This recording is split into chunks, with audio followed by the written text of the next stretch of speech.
Hello students, this is Jyotsna and welcome to you all on my YouTube channel Learn Jyotsna। स्वागत है आप सभी का एक बार फिर से मेरे YouTube चैनल पर।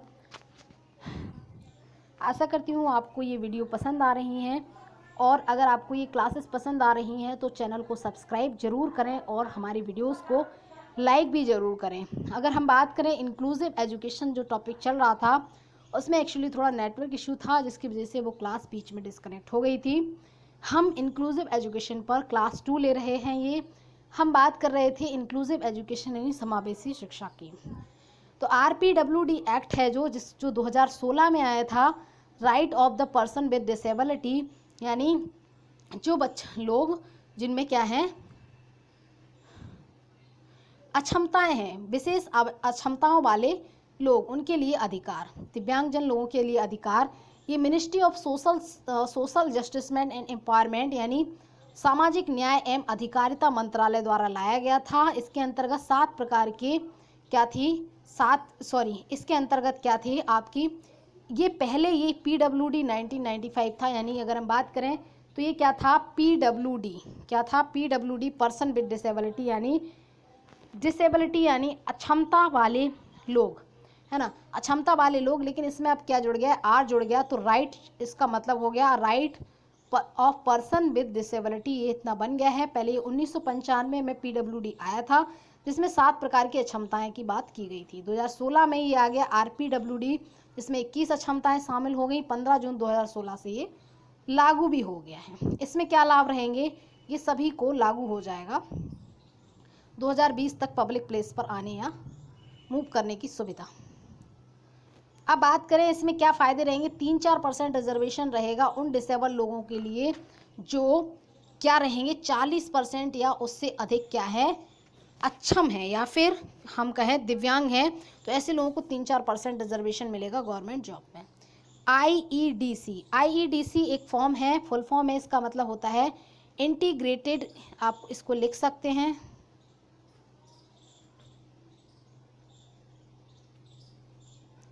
Integrated education for disable children, यानी एकीकृत शिक्षा फॉर डिसेबल यानी अक्षम बच्चों के लिए, है ना। DPEP सबको पता 1994 में आया था, डिस्ट्रिक्ट प्राइमरी एजुकेशन प्रोग्राम, जिला प्राथमिक शिक्षा प्रोग्राम, ये आया था आपका 1994 में। फिर SSA सर्व शिक्षा अभियान 2000 में आया था जो कि 2001 में लागू हुआ था। ICDC क्या होता है, integrated child development service, integrated यानी एकीकृत बाल विकास सेवा, integrated child development service. Next है आपका IEDSC, इसको सी कर लें, IEDSC इसका मतलब है inclusive education for disable children, inclusive education for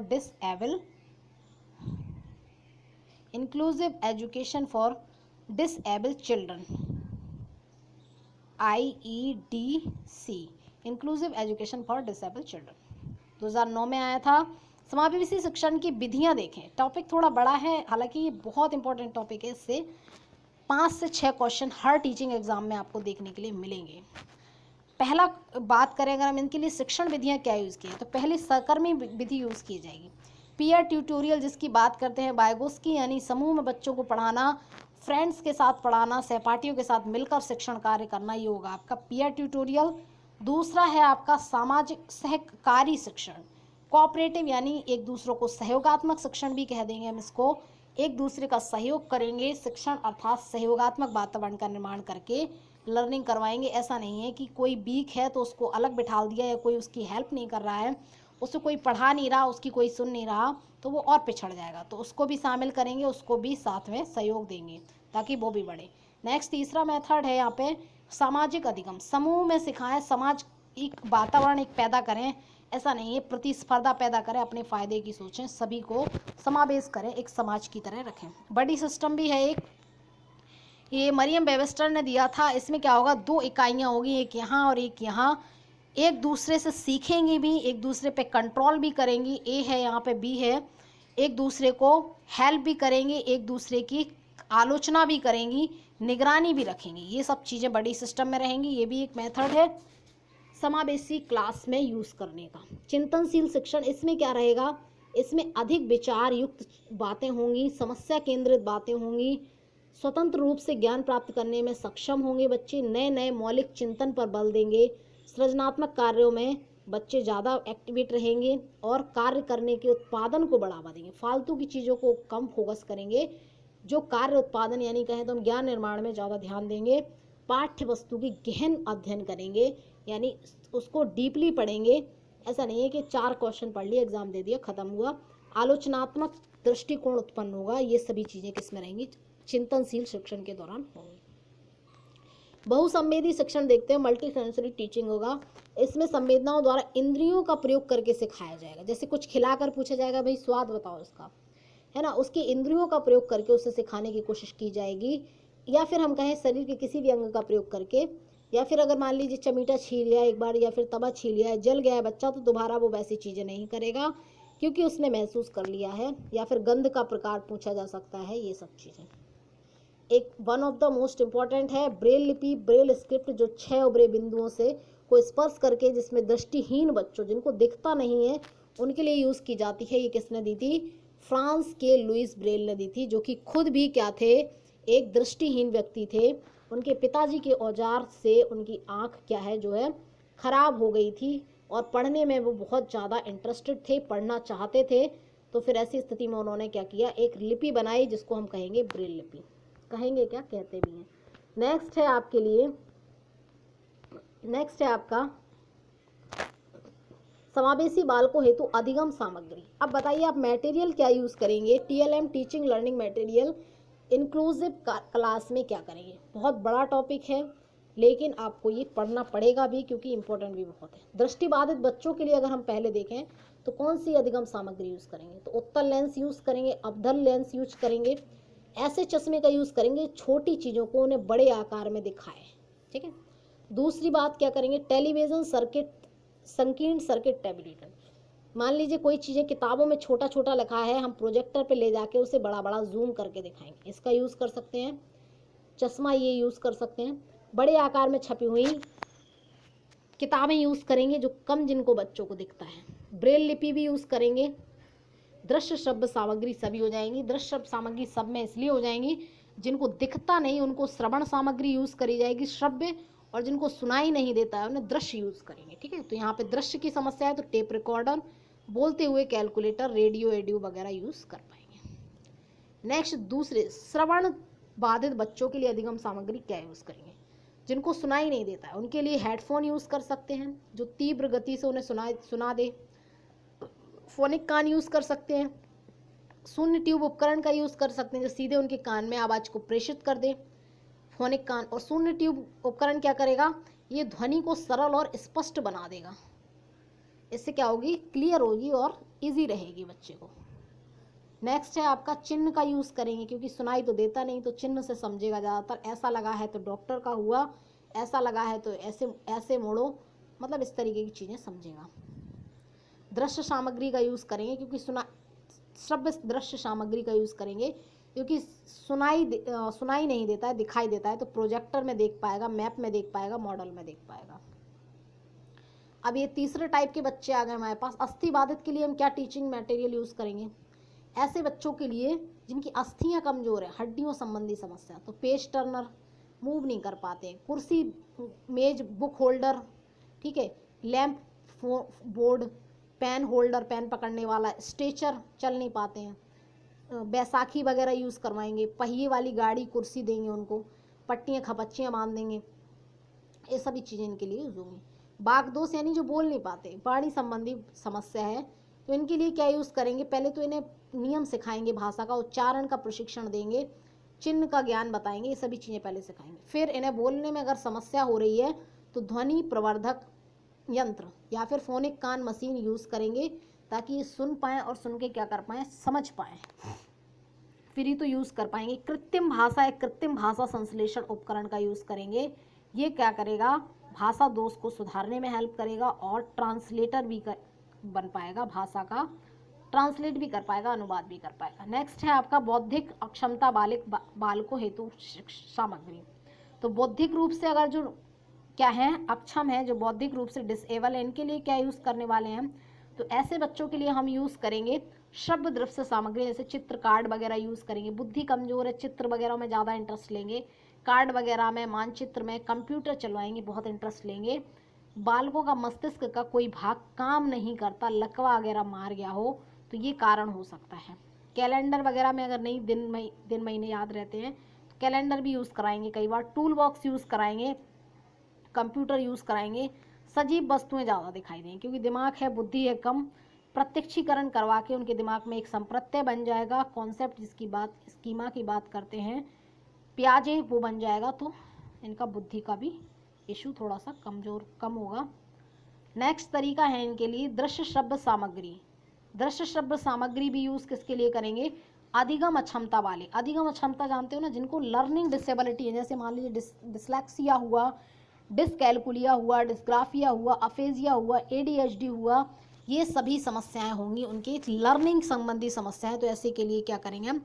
दृश्य सामग्री भी यूज़ करेंगे, टीवी भी यूज़ करेंगे, प्रोजेक्टर भी यूज़ करेंगे, कंप्यूटर भी यूज़ करेंगे, प्रोजेक्ट स्लाइडर भी यूज़ करेंगे डिसलेक्सिया वाले बच्चों के लिए या फिर डिस्ग्राफिया वाले बच्चों के लिए। डिसलेक्सिया यानी जिनको पढ़ने संबंधी समस्या है, डिस्ग्राफिया यानी जिनको लिखने संबंधी समस्या है। इंपॉर्टेंट क्वेश्चन है यूपी टेट के लिए, डिस्ग्राफिया डिसलेक्सिया पूछा जाता है। डिसकैलकुलिया, कैलकुलिया यानी मैथ संबंधी समस्या है, या फिर तो कहें हम अफेजिया यानी लिखने पढ़ने वाली दिक्कत। ठीक है, तो ये समस्याएं हैं। नेक्स्ट है आपकी शैक्षिक खेल सामग्री का यूज़ करेंगे, खेल खेल में ये सीख जाएंगे, और खेल संबंधी उपकरण, मैथ गेम वगैरह, टूल बॉक्स वगैरह, पहेली विधि, समस्या समाधान विधि, अनुकरण करवा के रटवा के इस तरीके की यूज़ करेंगे। नेक्स्ट है आपका मंद बुद्धि बच्चों के लिए क्या यूज़ करेंगे। तो मंद बुद्धि बच्चों की अगर हम बात करें तो उनके लिए क्या यूज़ करेंगे? दृश्य शब्द सामग्री तो सभी के लिए रहेगी। स्मृति उपकरण, फोटोग्राफी, जैसे फोटो कोई दिखाई उसके बारे में पूछा तो पूरा वर्णन कर देगा। शैक्षिक उपकरण, हस्तकला यानी हैंड से कुछ बनाना, ये सब चीज़ें संगीत वगैरह के माध्यम से इन्हें लर्निंग करवाई जाएगी, जिनकी बुद्धि है बहुत कमज़ोर। अन्य के लिए और क्या यूज़ कर सकते हैं हम? एक तो सॉफ्टवेयर यूज़ कर सकते हैं, गूगल यूज़, वेबसाइट यूज़ कर सकते हैं, निजी आवश्यक रिस्पॉन्स सिस्टम भी हम यूज़ कर सकते हैं, ये अदर चीज़ें यूज़ कर सकते हैं।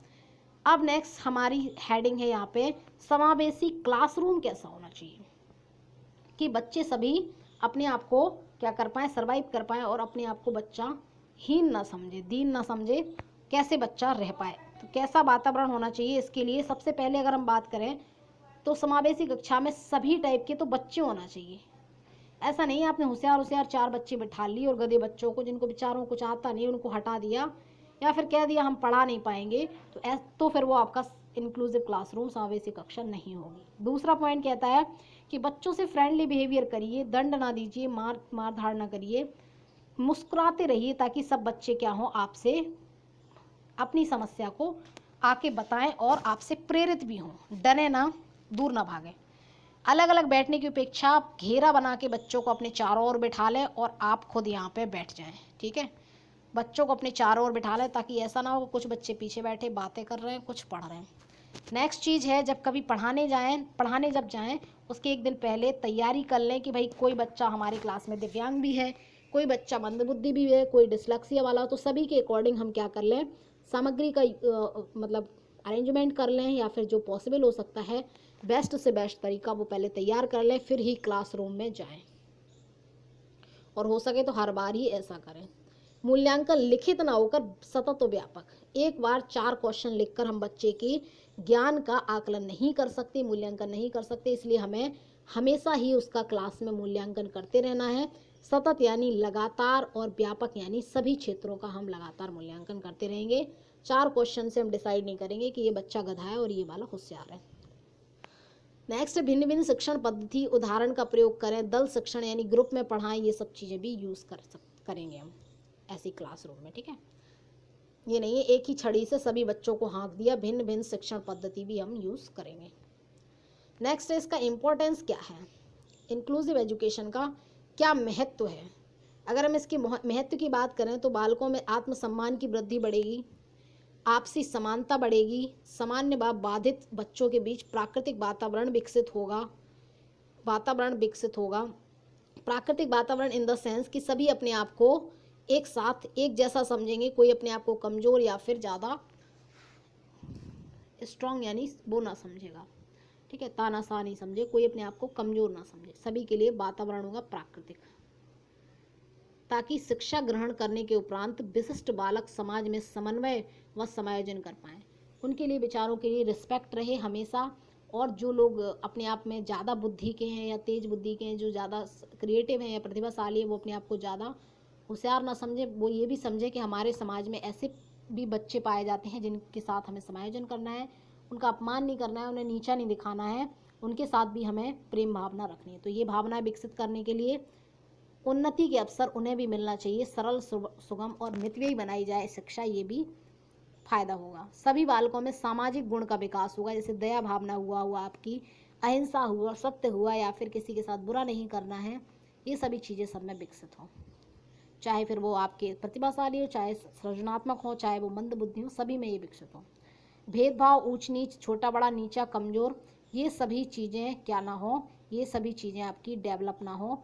तो ये एक तरीका है जो इम्पोर्टेंस है इसका। नेक्स्ट है आपका, जिससे क्या हो, समाज में ऐसी धारणाएं ना फैलें, बुद्धिजीवी, सभ्य बुद्धिजीवी सद्विचार वाले प्राणों व नागरिकों का निर्माण हो पाए। ये भी इसका एक उद्देश्य है, जो देश के हित के लिए भावना रखें, जो देश हित की भावना रखें। तो ये सभी महत्व है इसका। तो कैसी लगी आपको ये वीडियो और ये क्लास आपको कैसी लगी है, आप कमेंट सेक्शन में हमें ज़रूर बताएं। अगर ये क्लास आपको पसंद आई है तो आप वीडियो को लाइक करें और अपना फीडबैक ज़रूर दें।